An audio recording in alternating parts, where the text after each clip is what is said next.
পরিবর্তন news channel, আপনার কণ্ঠ, আপনার পছন্দ। ব্যাংক গ্রাহক দুর্গাপ্রসাদ সাউ অভিযোগে ব্যাংকের অতিরিক্ত টাকা চাহিদা কর্মকর্তার উপরে আঙ্গুল তুলেন। ক্রেতাদের প্রতারণার ব্যাংক গ্রাহক দুর্গাপ্রসাদ সাউ অভিযোগে ব্যাংকের অতিরিক্ত টাকা চাহিদা কর্মকর্তার উপরে আঙ্গুল তুলেন। আরও একবার খবরের শিরোনাম। পরিবর্তন নিউজ চ্যানেল। আজ ভুক্তভোগী পাশে ব্যাংকের গ্রাহক দুর্গাপ্রসাদ সাউ অভিযোগ করেছেন অতিরিক্ত টাকা দাবি করার ক্ষেত্রে। আরও একটি অপ্রত্যাশিত ঘটনায় ব্যাংক গ্রাহক দুর্গাপ্রসাদ সাউ অভিযোগ করেছেন যে আর্থিক পরিষেবা bank EU small finance bank শাখা বালিগঞ্জে ৪৫ ফজলুল হক সরণিতে বেআইনি টাকা দাবি করছে। তিনি বলেন, আমি যখন আমার সঞ্চয়ের টাকা তুলতে গিয়েছিলাম তখন কর্মকর্তারা আমার কাছে অতিরিক্ত টাকা দাবি করেন। এটা আমার কাছে অত্যন্ত অমানবিক মনে হলো। দুর্গাপ্রসাদ জানান, তার স্ত্রী নিবেদিতা সাউ বন্ধক রাখা সম্পত্তির ঋণের উপর ফোরক্লোজারের সময় ব্যাংক তার কাছে মীমাংসার জন্য অতিরিক্ত টাকা দাবি করেছে। ফোরক্লোজারের অর্থ হল বন্ধকি সম্পত্তির মালিকানা গ্রহণ করে ঋণদাতা খেলাপি ঋণের পাওনা অর্থ পুনরুদ্ধার করতে চায়। এ বিষয়ে দুর্গাপ্রসাদের তিনি বন্ধকি করে ঋণ নিয়েছিলেন, ঋণের পূরণ করতে সময় ভুক্তভোগী হলেন, তাই প্রতিবাদ করেছেন এবং আগামী সোমবার অবস্থান বিক্ষোভ বা ধর্ণা প্রদর্শনের হুঁশিয়ারি দিয়েছেন। ব্যাংক কর্তৃপক্ষ এই অভিযোগ অস্বীকার করেছেন। কোনো প্রতিক্রিয়া জানাননি, যা তাদের দোষী হওয়ার প্রমাণ বলে মনে হচ্ছে। কলকাতা কড়া থানায় অভিযোগ দায়ের করা হয়েছে।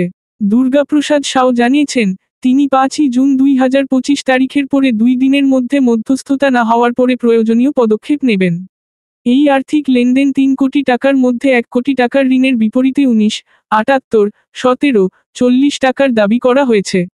উচ্চ কর্তৃপক্ষকে বিষয়টি জানানো হয়েছে।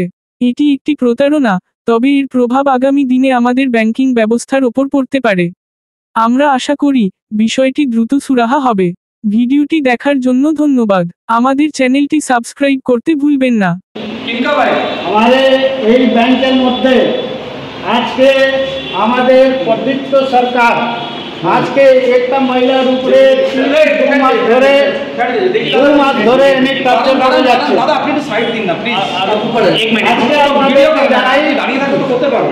রুক যাই। সব রেডি হয়ে গেছে। আজকে আমরা আমার ব্যাংকের কাছে একটা ফার্স্ট আলটিমেটাম চলতে এসছি। আমাদের একটা মহিলা নিবেদিতা সাউ, উনি নিজের জায়গা জমি বন্ধক রেখে এইখানে কিছু টাকা নিয়েছিলেন। এই টাকাটা নেওয়ার পরে উনি 70% টাকাটা উনি দিয়ে দিয়েছেন। এখন 30% টাকাটা ওনাকে দিতে চাইছেন। ব্যাংকে ওনাকে নানা রকমের টর্চার করে, মেন্টালি টর্চার করছে, প্লাস ওনার থেকে ইলিগাল টাকা ওনার থেকে চাইছে যে টাকাটা দিতে হবে। আর 10 লাখ টাকা উনি ডিমান্ড করছে। প্রথমে খাতা কলম দিয়ে 15 লাখ টাকা। আমাদের একটা প্রশ্ন আছে, এই টাকাটা কি বাবদ চাওয়া হচ্ছে? এটা কি ঘুষ চাওয়া হচ্ছে না ইন্টারেস্ট চাওয়া হচ্ছে? ওইটা প্রথমে তো বললো ফোরক্লোজার হিসাবে 15 লক্ষ টাকা দিতে হবে। তারপরে উনি বললো কি আমাকে 10 লাখ টাকা দাও, তারপরে আমি এটা মীমাংসা করে দিচ্ছি। এইবারে ধরুন ওই মহিলা উপরে মেন্টাল টর্চার হচ্ছে। আজকে মহিলার শরীর খারাপ আছে, কালকে যদি এই মহিলা কিছু হয় তাহলে এইটা আমি এই ব্যাংকেই বলবো কি ব্যাংকটাকে ওনাকে নানা রকমের টর্চার করে ওনাকে এই করছে।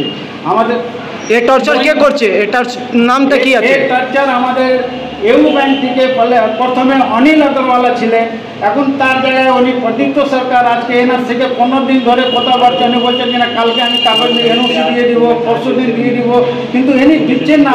টাকা আমি দিতে রাজি আছি, কিন্তু ওনার জন্য আমি 10 লাখ টাকা আমি কোথায় দিকে দিব? আপনার সঙ্গে এই যে সাউ বলে যিনি মহিলা আছেন, ওনার সঙ্গে আপনার কি সম্পর্ক? উনি আমার ওয়াইফ আছে। আপনার ওয়াইফ আছে। আপনার নাম? আমার নাম দুর্গাপ্রসাদ সাউ, আমি নিবেদিতা সাউয়ের হাজব্যান্ড। আচ্ছা, এর বিরুদ্ধে আপনি কোথায় যাবেন? এর বিরুদ্ধে যদি আমাদের 2 দিনের মধ্যে না হয় আমি থানাকে জানাবো। থানাকে জানিয়ে আমি সোমবার থেকে বৃহত্তর আমাদের পুরো ফ্যামিলিকে নিয়ে সেইখানে বসে যাব কি ভাই আমাদেরকে উদ্ধার করুন, কারণ আমাদের 10 লাখ টাকা দিতে রাজি নেই। এর বিরুদ্ধে আপনি এনে যে হাই অথরিটিজ আছে ওখানে যাবেন? হ্যাঁ, এর বিরুদ্ধে হাই অথরিটির কাছে যাবো, প্লাস আমাদের এখানেই নেব তো, কারণ হাই অথরিটি সবাই এই ব্যাপারটা জানে। ওনারা হাই অথরিটিতে জেনে এখন এরা সম্মিলিতভাবে এরা মানে টাকাটা ডিমান্ড করছে যে 10 লাখ টাকা মধ্যে কিছু উপরে যাবে, কিছু নিচে যাবে, এইরকম করে। ঠিক আছে, ধন্যবাদ। আপনাকে আপনারা আপনার নাম্বারটা বলুন।